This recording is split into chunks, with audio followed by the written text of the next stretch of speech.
How Jesus answered with questions, the godly way to respond to tempters, abstract. Throughout his ministry, Jesus often responded to challenges and temptations not with direct answers, but with profound questions. His method was neither evasive nor defensive. Instead, it was a deliberate and divine strategy to reveal the hearts of his tempters, expose their flawed motives, and elevate the conversation to a higher moral and spiritual plane. This article examines Jesus' use of questions to disarm, educate, and assert truth. By exploring key encounters in the Gospels, we uncover the wisdom of answering tempters with questions, a method rooted in humility, discernment, and godly authority. Introduction. When faced with challenges, many instinctively respond with defensiveness, argumentation, or justification. Jesus, however, modeled a different approach. Instead of engaging on the tempter's terms, he often turned the tables by asking questions. This method shifted the burden of thought and exposed the true intentions of his challengers. Jesus' use of questions reveals a fundamental principle. Godly wisdom seeks not to win arguments, but to reveal truth and transform hearts. His example provides a blueprint for engaging with those who challenge or tempt us, particularly when their motives are insincere. The power of questions, a godly approach. Jesus' questions were not merely rhetorical or clever deflections. They were purposeful tools that exposed motives. By probing the heart of the matter, Jesus revealed the true intentions of his tempters. Elevated understanding. Questions challenged individuals to think beyond surface-level assumptions and consider deeper truths. Redirected authority. By asking questions, Jesus subtly reasserted his divine authority, demonstrating that he was not subject to human traps or judgment. Key examples of Jesus answering with questions. 1. The question of authority, Matthew 21:23-27. When the chief priests and elders asked Jesus by what authority he acted, he responded with a question of his own. I will also ask you one question. If you answer me, I will tell you by what authority I do these things. John's baptism, where did it come from? Was it from heaven or of human origin? This question exposed their hypocrisy.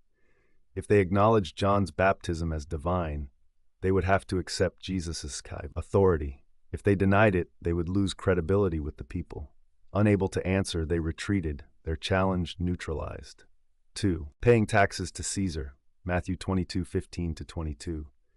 When the Pharisees and Herodians tried to trap Jesus with a question about paying taxes, he countered with his own.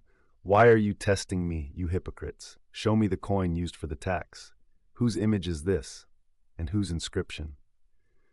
This series of questions forced them to confront the reality of their divided loyalties. They sought to trap Jesus while benefiting from Roman governance. His questions redirected the conversation, leading to his timeless teaching. Render unto Caesar what is Caesar's, and unto God what is God's. 3. The adulterous woman, John 8:3-9. When the Pharisees brought an adulterous woman before Jesus, hoping to trap him between Mosaic law and Roman authority, he famously stooped to write in the dirt. But his verbal response came as a question.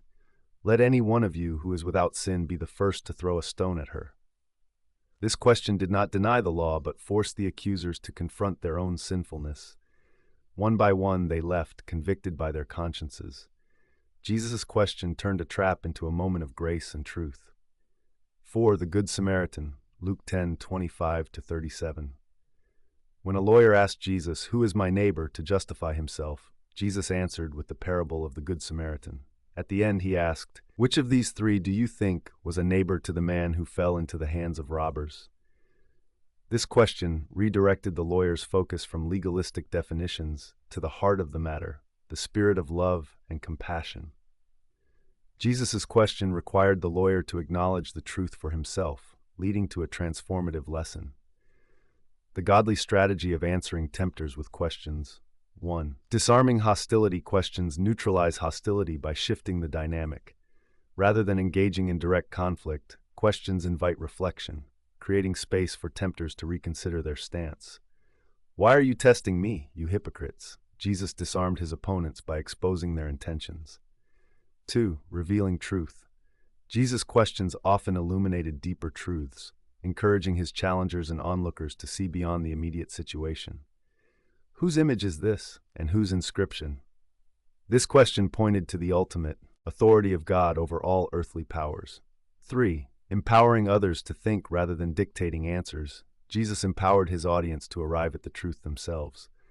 This method fostered genuine understanding and personal conviction. What do you think? A question Jesus often posed, inviting reflection and engagement.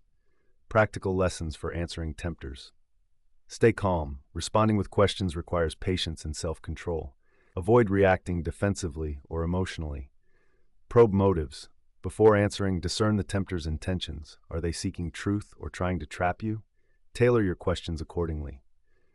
Elevate the conversation. Redirect the discussion to higher principles, challenging tempters to consider deeper truths. Trust God's wisdom. As Jesus demonstrated, the Holy Spirit provides the wisdom to answer wisely in any situation. Pray for discernment and clarity. Conclusion: Jesus' method of answering with questions is a divine strategy for dealing with tempters and challengers. His questions disarmed hostility, revealed truth, and elevated understanding. By following his example, we can engage with grace, wisdom, and authority, ensuring that our responses not only neutralize traps but also point to higher truths.